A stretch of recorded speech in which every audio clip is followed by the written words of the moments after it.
بعض گناہ اس قسم کے کہ ان کی سزا آخرت میں تو ہوگی، لیکن اس دنیا میں بھی آپ آنکھیں بند کر کے قسم اٹھا سکتے ہیں کہ اللہ کی قسم، اللہ ان کا بدلہ اس دنیا میں لیتا ہے۔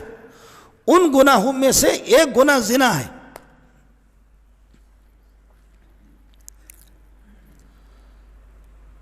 مسلمانوں، میں بھی محتاج ہوں، آپ بھی محتاج ہیں، ہم سب اس بارگاہ الہی کے محتاج ہیں۔ یاد رکھیں، جو زانی زنا کر رہا ہے، کسی کی بہن اور کسی کی بیٹی، پھوپھی اور خالہ کی عزت کو لوٹ رہا ہے، وہ اپنی ماں اور اپنی بہن اور اپنی بیٹیاں وہ چاہے کسی بنگلے میں رکھے اور 50 چوکیدار کھڑا کرے، گن مین کھڑا کر دے، اللہ کے گھر میں کہہ رہا ہوں، خدا کی قسم ان کے ساتھ ضرور بدکاری ہوگی۔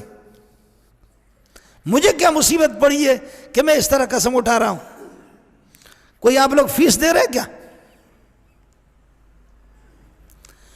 وہ چاہے کوئی صدر ہو یا کوئی وزیر اعظم ہو یا وزیر اعلیٰ ہو یا کوئی گورنر ہو یا کوئی جرنل ہو یا کرنل ہو، بڑا ہو چھوٹا ہو، اللہ کی قسم سوال ہی نہیں ہے کہ وہ دوسروں کی عزت لوٹ رہا، اس کی بہن اور اس کی بیٹیاں، اس کی بیوی محفوظ نہیں۔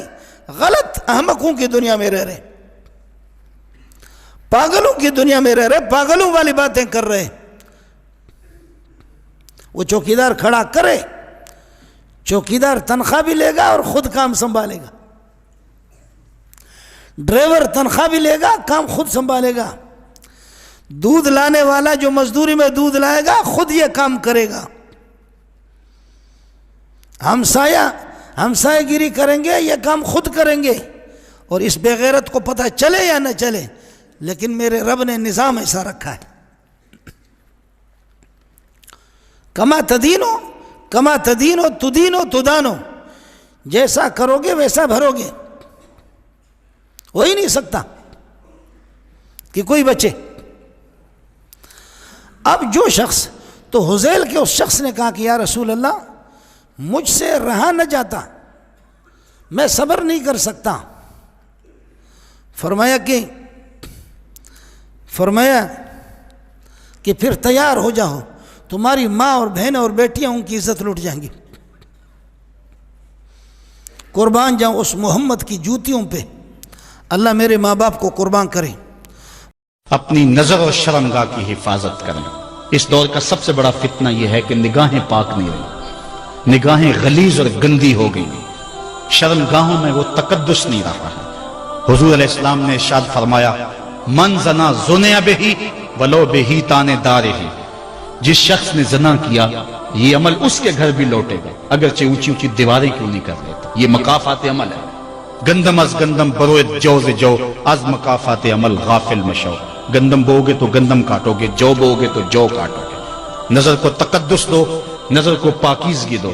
حضرت لقمان حکیم کہتے ہیں کہ میں کئی نبیوں سے ملا ہوں، کئی نبیوں سے ملاقات کی ہے، اور میں ان سے 2-2 4-4 باتیں جمع کی ہیں، اور ان ساری باتوں کو میں نے جمع کر کے 100 باتیں جمع کی ہیں، اور ان کا پھر میں نے خلاصہ تیار کیا ہے۔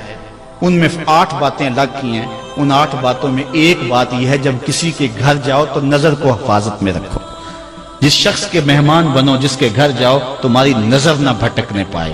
نظر اگر غیر محرم کو شہوت سے دیکھتی ہے، حدیث میں آتا ہے کل قیامت کے دن جہنم کی آگ سے بھر دی جائے گی، وہ سخت رسوا ہوگا۔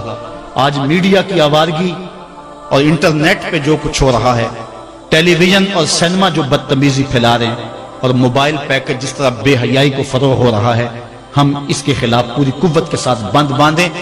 اپنی اولادوں کے ہاتھوں سے ناول چھین لو، ان کے ہاتھوں سے جو ہے وہ فلمیں چھین لو، ان کی خلوتوں پہ نظر رکھو اور ان کی حفاظت کرو۔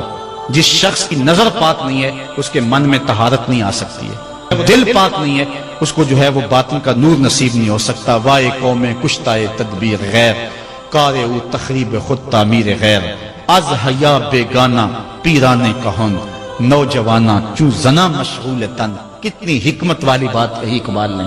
وہ اپنے دور کا دکھڑا سناتا ہے، جس دور سے ہم گزر رہے ہیں اب تو عجیب حال ہو گئے۔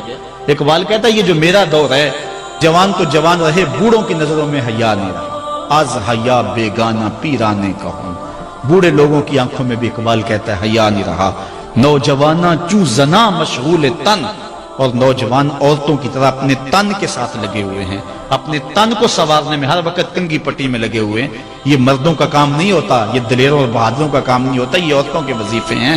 حدیث مبارکہ ہے، تم اگر دوسروں کی بیویوں کے ساتھ پرہیزگاری کا معاملہ کرو گے، لوگ تمہاری عورتوں کے ساتھ پرہیزگاری کا معاملہ کریں گے۔ حدیث مبارکہ ہے۔ امام شافعی رحمۃ اللہ علیہ فرماتے تھے کہ زنا ایک ایسا گناہ ہے جو دین ہوتا ہے، جو قرض ہوتا ہے بندے کے اوپر۔ چنانچہ اگر کسی نوجوان نے گناہ کیا تو یہ نہیں کہ گناہ کر لیا، اب اس گناہ کو چکانا ہے اس کے گھر کی کسی عورت نے، یا بیوی چکائے گی، یا بہن چکائے گی، یا بیٹی چکائے گی۔ علماء نے لکھا ہے کہ اس بندے کی گھر کی عورت کے ساتھ ضرور زنا کیا جائے گا، اور نہیں تو گھر کی دیواروں سے زنا کیا جائے گا۔ ہم کیا سمجھتے ہیں کہ ہم ہی دوسروں کی شکلیں دیکھ رہے ہوتے ہیں، ہمارے گھر کی عورتوں کی طرف دوسروں کی نظریں نہیں اٹھ سکتی؟ یہ اللہ کا بنا ہوا ایک نظام ہے۔ اب اگر یہ مکافات عمل کا یقین دل میں ہو تو پھر بندہ اللہ سے ڈرے گا۔ یہ یقین کمزور ہو گیا، احساس نہیں ہوتا کہ اس ایکشن کا ریئیکشن ہو کے رہنا ہے۔ دیکھیں اللہ تعالیٰ وہ ذات ہے، قرآن مجید میں فرمایا فَمَن يَعْمَلْ مِثْقَالَ ذَرَّةٍ خَيْرًا يَرَى، ذرہ کے برابر بھی نیکی کا عمل ہوگا اس کا بھی بدلہ دیں گے، ذرہ کے برابر گناہ کا کام ہوگا اس کا بھی ہم بدلہ دے کے رہیں گے۔ تو جہاں ایکوریسی لیول اتنا ہے کہ ذرہ جیسی نیکی بھی آنکھوں سے اوجھل نہیں ہو سکتی، ہم گناہ کر کے کیسے اس کے وبال سے بچ سکتے ہیں؟ آج اس بات کی ضرورت ہے ہم دین کو پڑھیں، دین کو سمجھیں، دین کو سیکھیں، تاکہ اپنی زندگی شریعت کے مطابق گزار سکیں۔ اور یہ ایسا گناہ ہے زنا، اللہ اکبر، کہ قرآن مجید میں اس کے لیے فرمایا خالدین وَيَخْلُدُ فِيهِ مُهَانًا، خالدین فیہا کا لفظ آیا تو مفسرین نے اس پر نقطہ لکھا کہ کافر ہمیشہ ہمیشہ جہنم میں رہیں گے، مومن مسلمان خطا کار کے لیے خالدین کا لفظ؟ تو مفسرین نے اس کا جواب دیا جی ہاں، یہ آپس میں انوالو تھے نا، تو کہتے تھے ہم کبھی ایک دوسرے کو نہیں چھوڑیں گے، ہم کبھی نہیں چھوڑیں گے ایک دوسرے کو۔ یہ جو وعدے کرتے تھے ہم کبھی ایک دوسرے کو نہیں چھوڑیں گے، ہمیشہ ساتھ رہیں گے، اللہ فرماتے ہیں میں بھی تمہیں پھر ہمیشہ ہمیشہ کا عذاب دوں گا۔ ایک حدیث پاک میں ہے قیامت کے دن اللہ تعالیٰ کے سامنے بوڑھا زانی آئے گا، اللہ تعالیٰ اس کے چہرے کی طرف نہیں دیکھیں گے۔ ایک روایت میں ہے قیامت کے دن بے پردہ جو ننگے سر پھرنے والی عورت ہوگی وہ اللہ کے سامنے کھڑی کی جائے گی، اللہ تعالیٰ اس کی طرف نہیں دیکھیں گے۔ یہ وہ گناہ ہے کہ اللہ تعالیٰ کی رحمت کی نظر ہی قیامت کے دن نہیں پڑے گی۔ آج اس سے بچنے کی ضرورت ہے۔ چنانچہ بات لمبی ہو گئی، میں اس کو مکمل کرتا ہوں کہ اللہ رب العزت سے ہم دعا مانگیں کہ اللہ تعالیٰ ہمیں پلیز اس مقصد ویڈیو زندگی کو کو سمجھنے شیئر کی کیجیے، توفیق عطا سبسکرائب فرمائے۔ کیجیے۔ جزاک اللہ خیر۔